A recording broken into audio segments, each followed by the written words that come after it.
All right, guys, let's get rolling. Dan Walsh from Rascal Gin. Let's see who we've got with us today. I hope everyone's been having a good time today and hope you've had a chance to taste all that lovely sunshine. I'm just going to start off by asking a little question while we see who's getting in the room. Who's tried a Rascal before and who's a Rascal virgin this evening?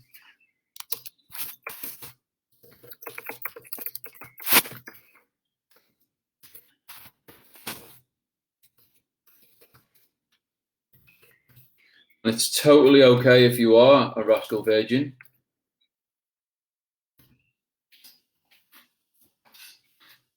I'll be happy to attend to that and sort that out for you. So I've had a very productive day. I've been doing a lot of professional development, doing a lot of research, mostly in the garden actually. So it's hard work. Yeah, it's been a tough day at the office. Bit of cocktail development over the last couple of days. It's trying times, as I'm sure you can imagine. I can feel you're all there with your little violins going out to me. No, it's been one of the less difficult parts of the job the last couple of days, just shaking some cocktails, trying to get some things together and getting a tan as well. Excellent. Right. Just give it another minute, get a few more heads in the game, and I'll just tell you what we're going to get up to in the next 20-30 minutes. We're going to start by getting our noses right into a Rascal, racking up a drink.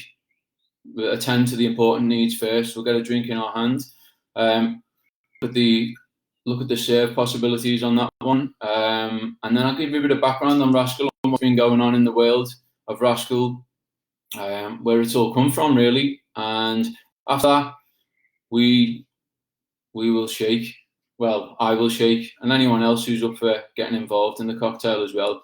And we'll have a little finish on that one. It's so easy, the cocktail. It's actually called, I've named it. It's called the Rascal's Piñas. And of course, I know some of you might be thinking, piñas? Did he say penis? That's a bit rude, isn't it? But of course, I'm far more cultured than that. So it's actually piñas, Spanish for pineapple, which is a key ingredient in the cocktail. So yeah, later on we're going to finish off with by shaking. I'll shake you a Rascal's Piñas. Lovely stuff, right?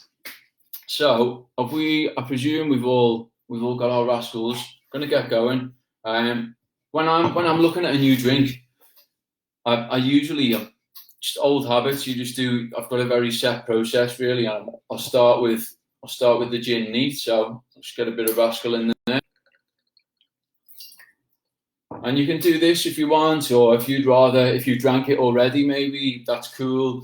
If you prefer to pour it over your head or take all the clothes off, it's your call. I'm just showing what I do with a new drink. I get my nose in there first, and I want to see what's going on with the drink straight before we get into any of the variables. Because as soon as you add the mixer, as soon as you add the garnish, these are all kind of creative choices really that can take the drink in all these different directions. So I get my nose in and do a bit of nosing, as we call it in the industry.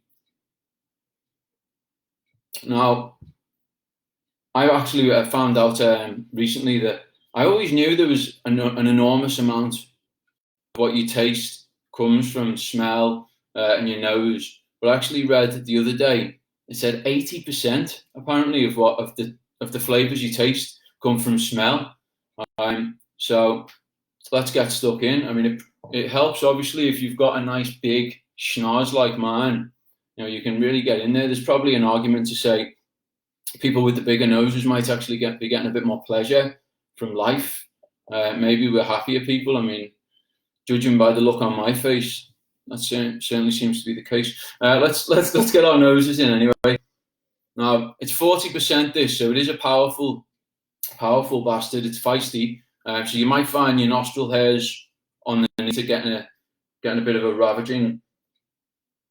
And then hopefully you'll be smelling plenty of citrus and a couple of really aromatic natural fruit extracts that I've used. So tropical passion fruit and quite big notes of raspberry there as well, to be honest. For the braver of you, if you want to have a little sip of it neat, by all means do it. I would. And then looking at bringing in ice, I'm looking at bringing in tonic, and then lastly, I'll look at bringing in the garnish. Now, I know some of you guys said you couldn't find that or the other on the garnish. With this one, I've tried it with all the classic garnishes, and it works well with all of them. On to garnish in a minute, but I'm going to get some ice in this glass.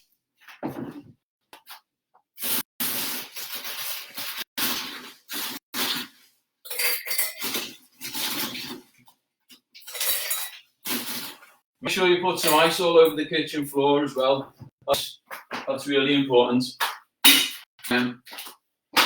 So I go in with plenty of ice. I mean, I know a lot of people are scared of ice, but the reality is if you're only putting a couple of cubes in, it'll melt fast. So if you really pack the space tight, you slow down the dilution, basically. If you drink colder and fresher and stronger for longer. So I've got some ice back to the fridge again.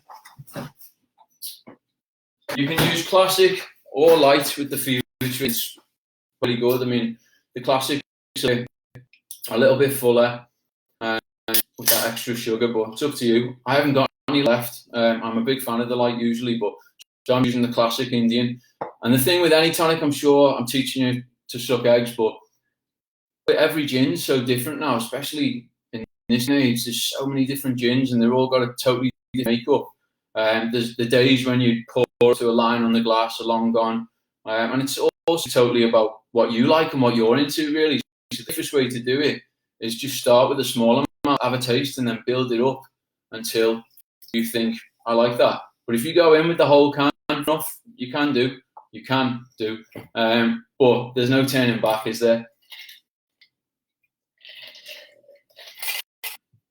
So hopefully you'll find that citrus and fruitiness really comes out with the tonic there, and I'm a massive pisser. That was pretty much all right for me then, to be honest. So, I just put an extra splash in, so no one would judge me. And then garnish-wise, one of the key choices I find with choosing garnish is, do you go for a slice or do you go for a peel? And they're quite different, even if they're the same fruit. A couple of things I noticed: if you go for a slice like lemon, perhaps, or lime, and then it sits around and you drink, and then by the end it can be quite astringent, quite sharp, and quite bitter from soaking in that for so long. You don't get that with a peel, but the peel kind of affects it in a different way. The peels are full of the essential oil, so they can be really aromatic. But as we said before, 80%, guys, on the that's where the G spot is, that big thing on the front of my face. So today I'm going to go for a peel. I do really like grapefruit with a Rascal. I know not everyone's into grapefruit, and I couldn't get hold of any grapefruit, so today I mix it up with this. You can use lemon, you can use lemon peel, you can use orange, lime wood as well. I'm going to go with a bit of orange peel just because I like it. And I've got this little gadget that's going to give me a string, and that looks right, yeah. But I can really smell those essential oils. It's a massive anyway in preference. You can't really go. It's a no-brainer. Just get stuck in, find your balance, a tonic, and get some garnish in there.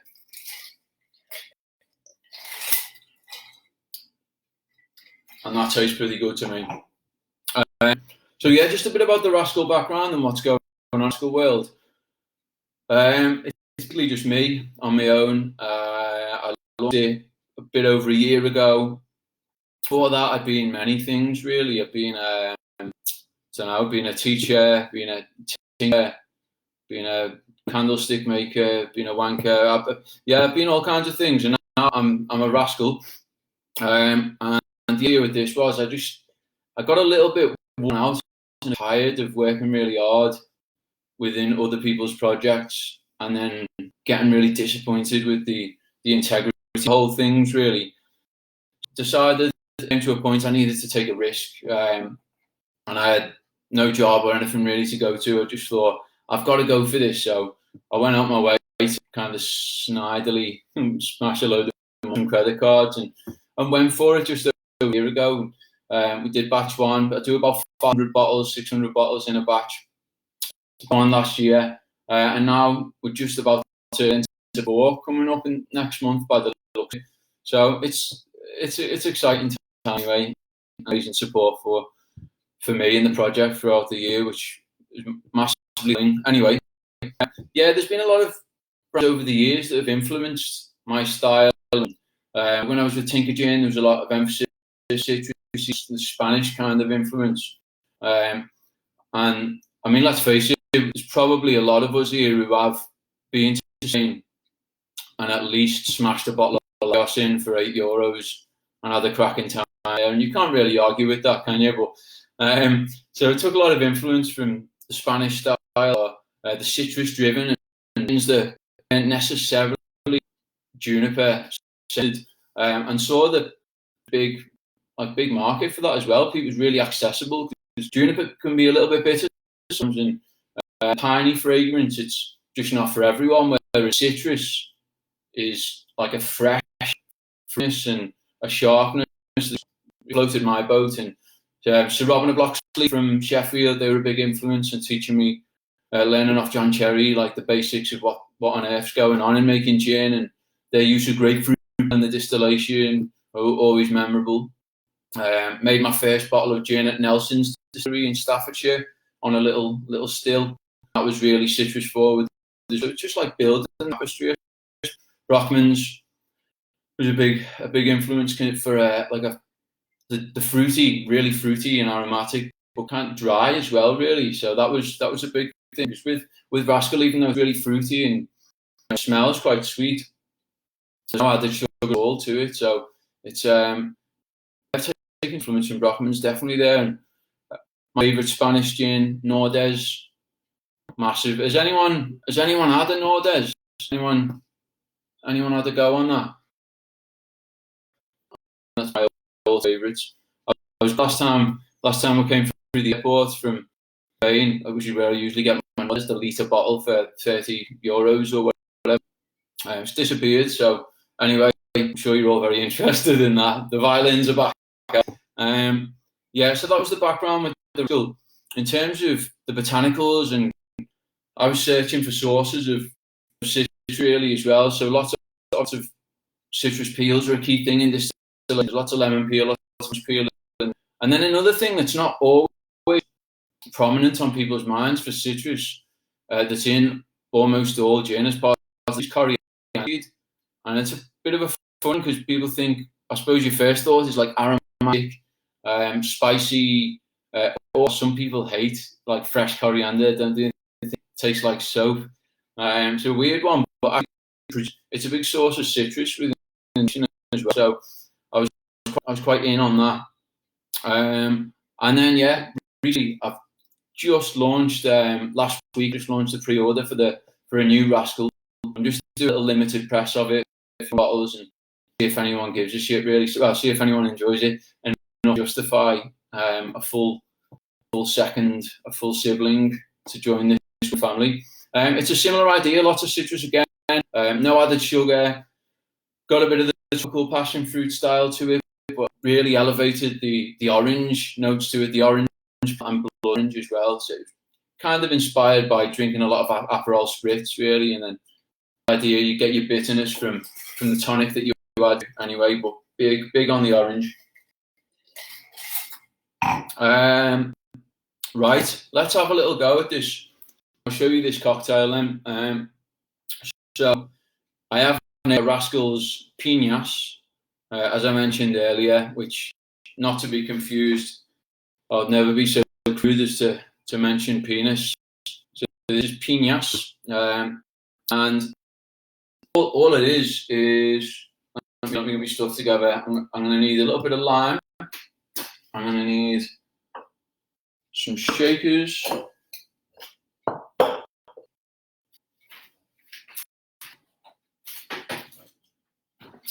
And I've got my piñas.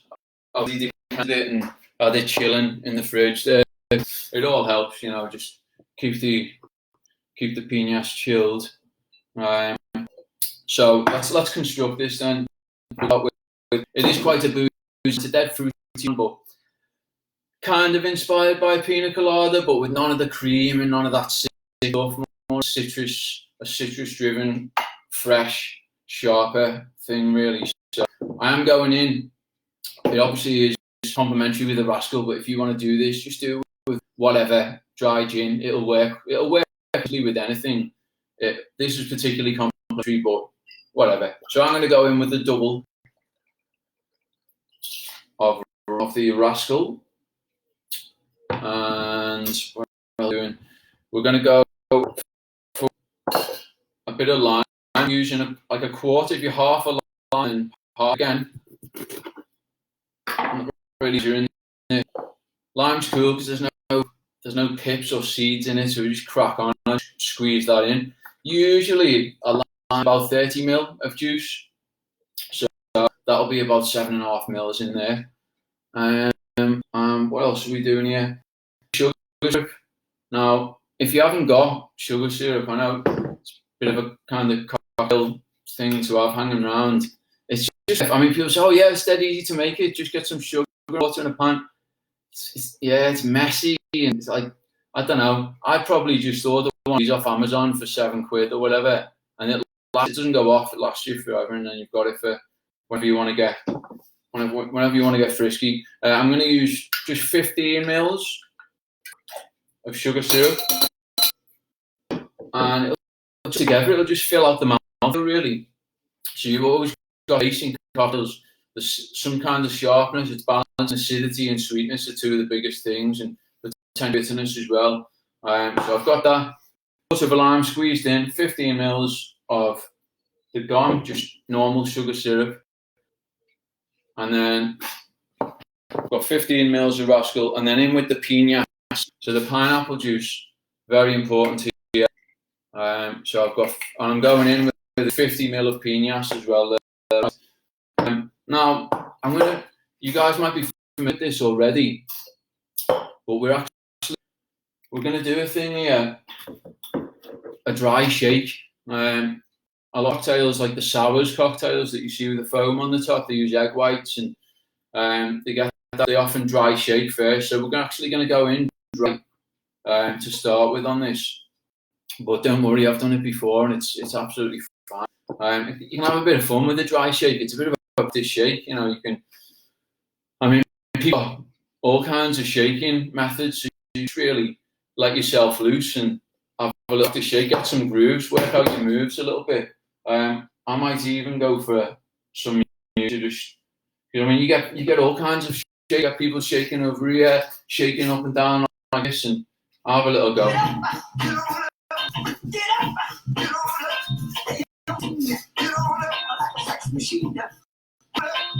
You've got to get right in there.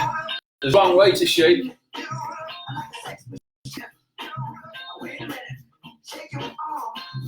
Even a one-handed sometimes.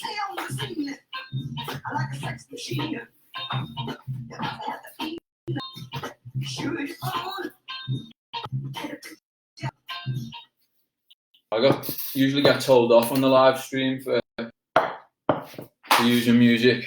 Warner Brothers be right onto me. Right, so we've given that shake. Put some ice in the shaker.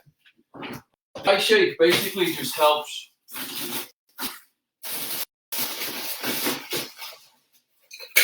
Sorry, I can't multitask.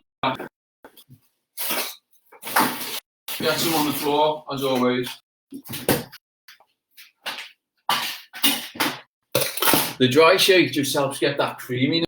It'll help get the pinasse nice creamy, just how we want it. Let's get this ready.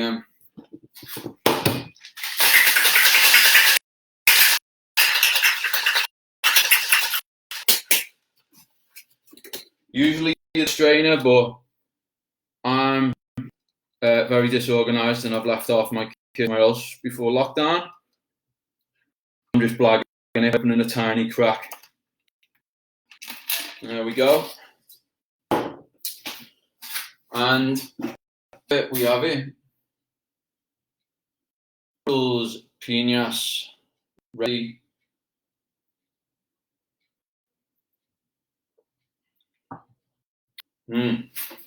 Yeah, sharp, fruity, fresh, but most of all easy.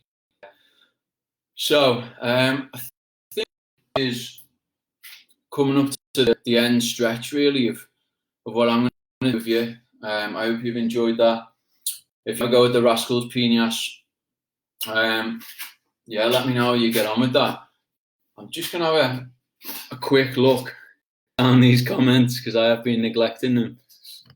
And see how much for the shorts. Now these shorts are not for sale. Actually, they're very special to me. I got them off from a bespoke beach hut in Mallorca a few years ago. Along with this absolutely pristine premium artifact. I don't know if you read that, but it does actually say Mallorca on it. There. That's also for sale, by the way, to clarify. Yeah. Any questions other than is he wearing hot pants? Guys, I mean, it's been hot in Liverpool, like the sun's been out today, which is unheard of. I dressed accordingly for the office today, But yeah, no shorts for sale anyway. What am I saying here? Okay, so lastly, really, it's if you like what I'm doing and you want to support what I'm doing, you can check out rascalgin.co.uk. I've still got some bottles of the new batch one Rascal number 2 available on order if you fancy bagging up one of those, or if you like what you get now, there's all the regular Rascal on it. Yeah, thanks a lot for your time and attention. Have a great time. Enjoy all the other great gins and distillers, and have an awesome Saturday night. Stay safe, and here's this awkward bit where I've in the video and should have been on that. Right, guys.